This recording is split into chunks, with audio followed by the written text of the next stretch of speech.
हाँ जी। तनी एगो बात सुनी ना। बोल बोल सुना तनी। कह दी का गुस्साई ना ना। हम जानत मानी तू का कहबी। चुपचाप सूत लगली बक बक करे, बिना कहले तोरा पेट का पानी थोड़ी बचे वाला बा। सुना ए जी सुनी ना। अरे सुनाओ ना। जाड़ा लागता बलम जी सर कैलो खटिया,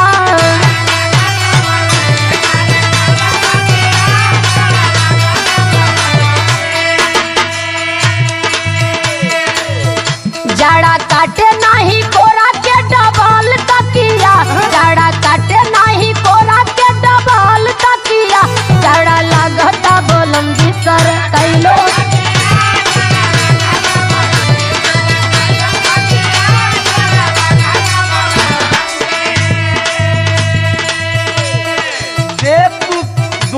तकिया लगोले वाली तबो तोर जाड़ नहीं खेजा। अरे ऐसे नहीं खेजा तबे ना कहता नहीं। ऐसे नहीं खेजा तो सुन एगो देहाती उपाय बतावतनी। जाड़ा लागी ना ये रनिया बिछाला पुआरा,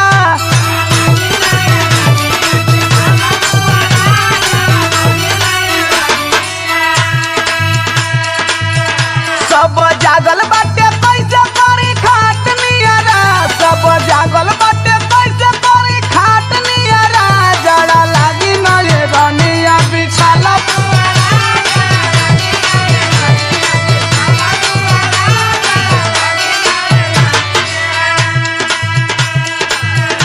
अभी ये लगनी पुरनका जमाना का कुल सिस्टम बतावे। अरे अब बहन पुअरवा होते ना बरे। बात हमार सुनी। हाँ सुनाओ। चढ़ल बा जवानिया का पता बदनिया, सट के सटा के राजा कर मेहर बनिया,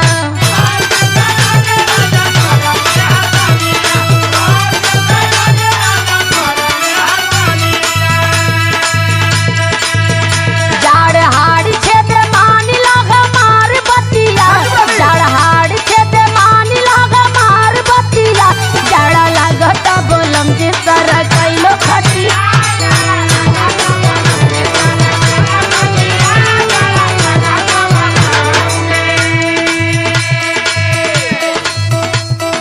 सुना मोरी धनिया कोरोना न दनिया, सट जाई खटिया तो बची नहीं पनिया।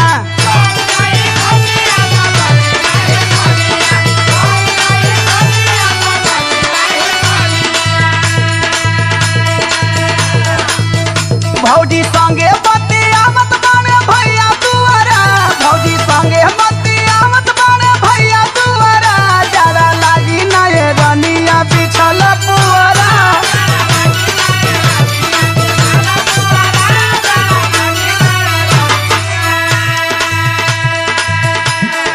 अब दुनिया के लगला एने ओने भूलवावे। करे भाई सब जगले न बरे। सुना ना, सुना हमार बात सुनो। अब इन्हें देखा था आशीर्वादवा का मम्मी हमें हाथों नहीं के धोले धोखा लगा के देखा दिया। अरे तो का हो गई सुना ना। सुना। एक ही रजैया सुतल जाए सैया,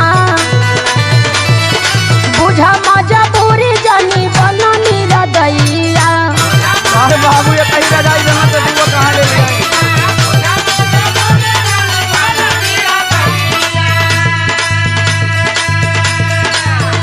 तोहरा बिना ना मीना ठीके कटी रतिया, अरे मेरा मन मना ना मीना ठीके कटी रतिया, जाड़ा लागता बोलम भिसरी कैलो खटिया।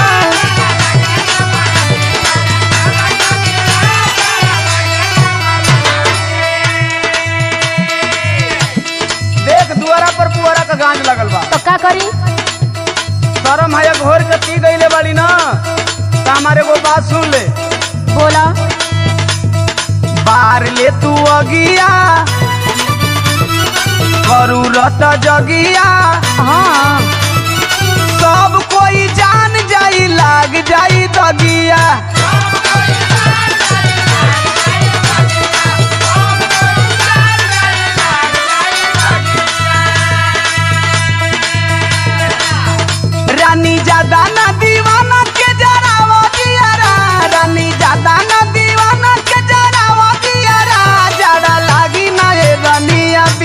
बिछाला पुआरा जाड़ा लागता बलम जी सर कैलो खटिया जाड़ा लागी ना ये रनिया बिछाला पुआरा जाड़ा काटे नाही कोरा के डबल तकिया भौजी संगे बतियावत बड़े भैया बहारा जाड़ा हाड़ छेदे मानी लगा मार बतिया जाड़ा लागी ना ये रनिया बिछाला पुआरा